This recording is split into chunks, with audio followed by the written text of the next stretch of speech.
ও ব্যাপারটা এটা তো সিক্রেট ছিল আমাদের মধ্যে, তাই না? এটা তো বলার কথা ছিল না। সিক্রেটের কি আছে? এটা তো সিক্রেট ছিল না।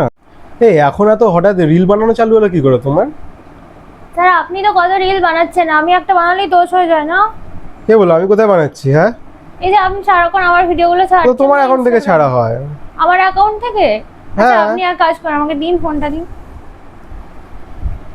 স্যার কি করেছে, আমি স্যারকে বলেছি যে স্যারের সাথে আমি ভিডিও করব। তো আমি বলেছি যে আমার অ্যাকাউন্ট থেকে আমি ছাড়বো না, কারণ আমার অ্যাকাউন্টে তো অনেক ভিডিও আমার ছাড়া আছে, ওগুলো নষ্ট হয়ে যাবে।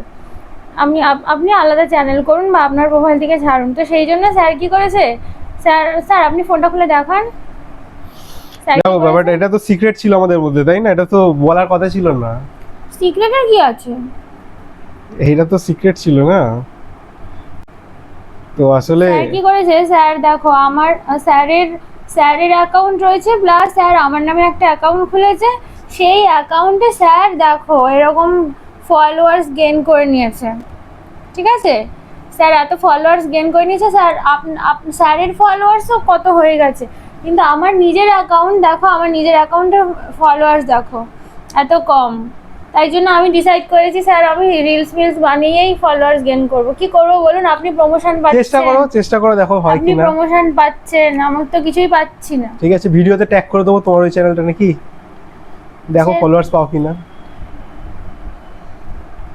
স্যার আপনি যদি এরকম কন্টেন্ট বানিয়ে ছাড়েন তাহলে সবাই ফলো করবে, এটাই তো স্বাভাবিক। কন্টেন্ট তো কন্টেন্ট না, আমিও তো রিলই বানাচ্ছি, তাই না? গরিব তো কিছু থেকে খাবে নাকি। আপনি গরিব? ও হ্যাঁ। বাবা। বানাও বানাও, রিল বানাও, চলবে, ঠিকই চলবে, একদিন একদিন চলবে। ঠিক আছে।